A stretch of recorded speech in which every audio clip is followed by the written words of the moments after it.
Assalamualaikum warahmatullahi wabarakatuh. Perkenalkan, nama saya Tita Nurhayatun, NPM 51816111008. Di sini saya akan mempresentasikan hasil tugas saya yang berjudul Kepentingan Hegemoni Cina dalam Konflik Laut Tiongkok Selatan di Era Xi Jinping.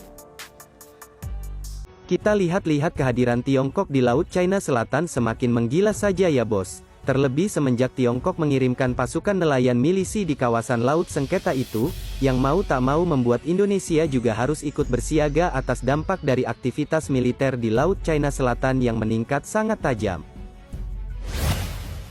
Sahabat sekalian, terhitung sudah ada beberapa negara ASEAN yang mengirimkan armada lautnya ke perbatasan Laut China Selatan, yang justru malah membuat suasana LCS semakin panas. Seperti halnya Filipina dan Vietnam yang dikabarkan lebih dulu berang dengan tindakan China atas pengiriman milisi nelayannya di kawasan sengketa. Nah, sejalan dengan Filipina, Vietnam pun mengaku marah besar dengan tindakan yang dilakukan China di kawasan perbatasan. Melansir dari news.com.au, dikatakan jika Vietnam mengirim salah satu kapal perangnya untuk melakukan latihan tempur sebagai respon terkait masalah LCS. Lantas, bagaimana dengan Indonesia yang juga bermasalah dengan China lantaran sebagian wilayah Natuna Utara diklaim oleh Xi Jinping? Nah, sahabat sekalian, ternyata diam-diam Indonesia telah lebih siaga dibanding dua negara tetangganya itu. Mengapa bisa dikatakan seperti itu? Karena diketahui jika Indonesia telah mengirim lebih banyak armada di Natuna. Penambahan deretan armada di Laut Natuna bertujuan untuk berjaga-jaga di sana bos, jikalau China berulah lagi dan juga sebagai respon kegiatan China yang semakin menjadi-jadi termasuk klaim atas Pulau Spratly dan Paracel. Tercatat dua kapal perang yang akan dikirim adalah KAL Pandang dan KAL Sarudik yang akan menjadi satu armada tambahan TNI Angkatan Laut untuk menjaga keamanan dan menegakkan hukum di laut.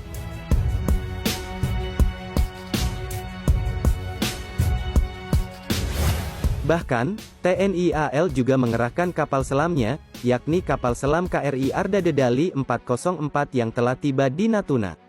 Kapal selam ini merupakan bagian dari kelas Changbogo yang ditingkatkan, atau juga dikenal sebagai kelas Nagapasa. Selain kapal selam baru yang baru ditugaskan di sana, KRI Alugoro 405 diketahui telah lebih dulu terlihat beroperasi di Laut Natuna Utara bos.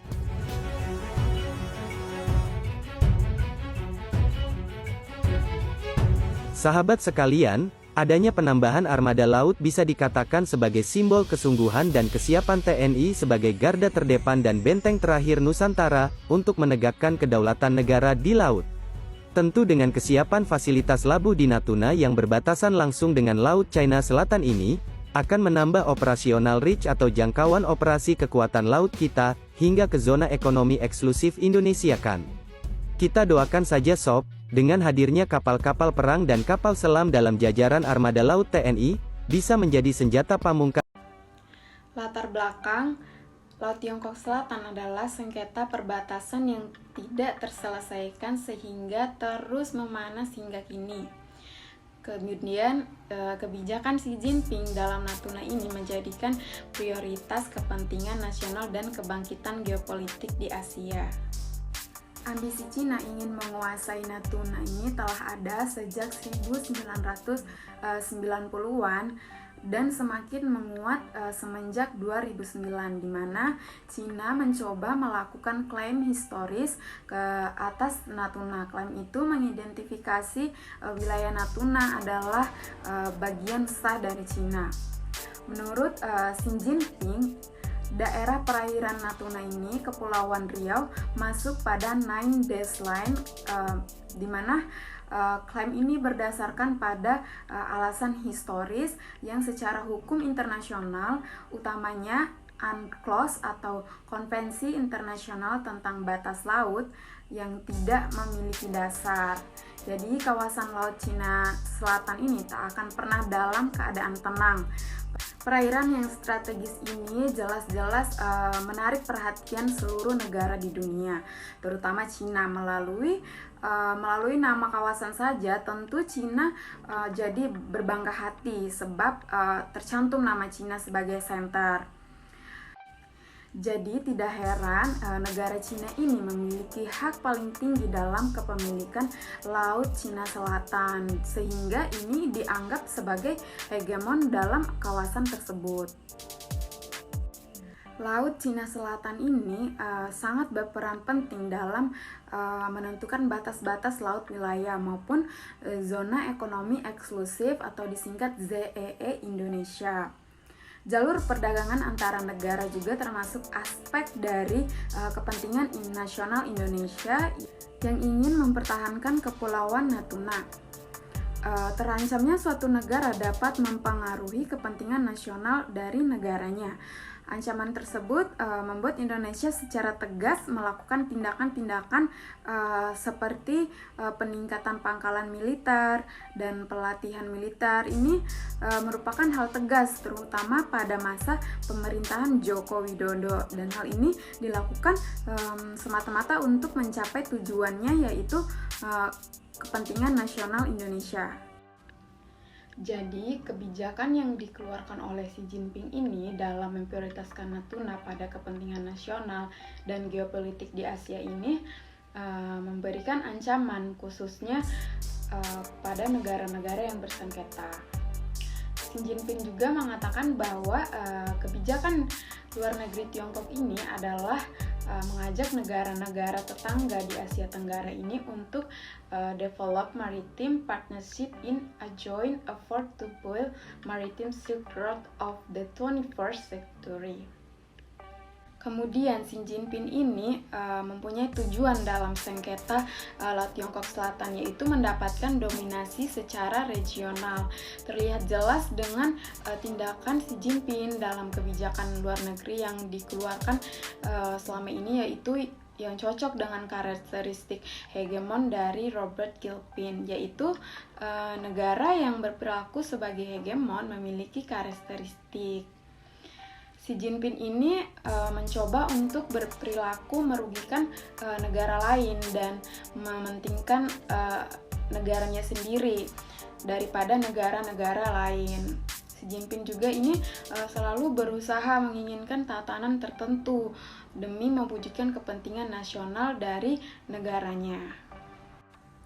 Di sini saya mengambil rumusan masalah bagaimana pengaruh kepentingan hegemoni Cina di regional Asia melalui konflik Laut Tiongkok Selatan era Xi Jinping.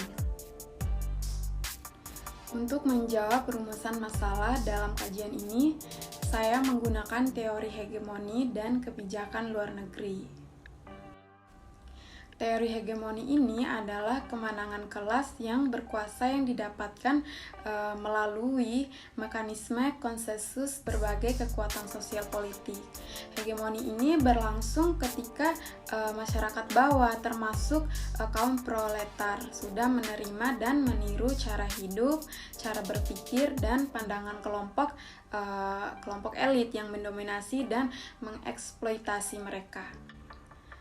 Sedangkan teori kebijakan luar negeri, teori ini dikemukakan oleh K.J. Holsti, yaitu dalam teorinya kebijakan luar negeri ini merupakan suatu ide serta gagasan dalam membentuk suatu rumusan dengan tujuan untuk memecahkan adanya suatu permasalahan maupun bertujuan untuk melakukan perubahan-perubahan dalam suatu wilayah. Berdasarkan tinjauan teori yang telah disebutkan sebelumnya, teori hegemoni ini dapat dijelaskan bahwa Laut Tiongkok Selatan sebagai ilustrasi bahwa Tiongkok berambisi menguasai 90% perairan Laut Tiongkok Selatan yang mengiris teritorial Malaysia, Brunei Darussalam, Vietnam, Filipina, Taiwan, dan juga overlapping dengan ZEE Indonesia. Sedangkan kebijakan luar negeri, Cina memasukkan wilayah Natuna ke dalam peta wilayah mereka yang didasarkan pada Nine Dash Line, yang dimana Nine Dash Line ini diklaim oleh Cina yang menandakan perbatasan maritimnya. Landas line ini adalah garis yang dibuat sepihak oleh Cina tanpa melalui konvensi hukum laut di bawah PBB. Cina ini gagal dalam upaya menyebar pengaruh melalui konflik Laut Tiongkok Selatan, dan upaya yang dilakukan Indonesia bahkan sebelum Tiongkok mengusik wilayah ZEE, Indonesia sebagai pihak yang netral dan tidak berkonflik. LCS ini selalu membantu peredaan konflik dalam berbagai negosiasi di ASEAN. Namun, setelah Tiongkok mengusik kedaulatan wilayah Laut Natuna Utara, Indonesia melakukan tindakan tegas yang berawal dari pendekatan-pendekatan diplomasi, lalu menjadi lebih tegas dengan menghadirkan peran militer dengan penyiagaan pasukan demi menjaga kawasan di perairan Natuna. Taruhlah Laut Natuna Selatan itu, Laut Natuna Utara atau Natuna Selatan menurut versi Cina, itu menurut hukum internasional, UN Close 1982, itu milik Indonesia sah, dan kita tidak pernah berperkara dengan Cina. Tapi Cina sendiri menolak hukum internasional itu, mengatakan bahwa itu adalah warisan leluhur sejak nenek moyang dulu. Ada landas lain itu, dan di situ ada Indonesia. Nah, di situ kita sekarang menghadapi, taruhlah yang Anda sebut tadi kan tidak bisa disembunyikan, artinya memperingatkan Indonesia agar tidak melakukan drilling di situ. Nah, surat itu dikeluarkan oleh Cina pada bulan Juli, lalu dibalas oleh pemerintah Indonesia. Ini ZEE daerah hak berdaulat kami, kata Indonesia. Tapi Cina bilang kami tidak mengakui itu. Kita jawab lagi, ini hukum internasional, dan seterusnya dan seterusnya. Akhirnya drilling selesai, tidak ada lagi yang dipersoalkan. Bulan November selesai, sesudah kita surat menyurat. Tetapi kita, kalau sekarang strateginya adalah kita tidak usah ribut-ribut agar tidak membuat panas di kawasan itu. Apa? Karena kalau kita mau saklek-saklekan itu rame, ya. Amerika juga udah minta, saya bisa masuk ke sana, bisa membangun sana, mau apa gitu. Nah, atau kalau enggak, kekuatan kita seperti apa, mari kita gabung dengan siapa dan apa gitu. Semua tawaran tuh masuk. Tapi kita tahu bahwa kita ini adalah penganut politik bebas aktif gitu. Kita tidak mau berpihak ke sana ke sini gitu. Kita bebas aktif, tapi tolong jaga kedaulatan kita, kedaulatan kami. Apa opsi-opsinya terus kita olah, karena sebenarnya tidak ada sesuatu yang terlalu mendesak. Kita masih bisa berbicara melalui jalur-jalur diplomasi sambil kita mencari jalan terbaik tanpa harus menimbulkan kegoncangan-kegoncangan di kawasan. Kita sudah punya opsi mulai dari yang paling lembut sampai yang paling keras gitu. Opsi-opsi itu ada, dan 6 apa gitu kita simulasikan gitu. Tetapi kita tetap menghormati Cina, dan Cina diminta menghormati kita juga, karena kita di hukum internasional tidak ada yang bisa membantah bahwa hak berdaulat Indonesia atas Natuna Utara atau Laut Cina Selatan itu adalah keputusan hukum internasional. Kesimpulannya adalah Laut Tiongkok Selatan ini adalah salah satu sengketa perbatasan yang sejak dulu tidak terselesaikan, sehingga hal ini terus memanas hingga kini, dan berbagai upaya yang dilakukan oleh negara-negara yang ikut serta dalam konflik ini seperti Tiongkok, Taiwan, dan negara ASEAN. Dan semenjak naiknya Presiden Xi Jinping, Tiongkok semakin menguatkan posisinya dalam Laut Tiongkok Selatan ini dan meningkatkan eskalasi konflik menjadi lebih tegang, karena kebijakan yang dikeluarkan oleh Xi Jinping ini hanya memprioritaskan pada kepentingan nasional dan kebangkitan geopolitik di Asia.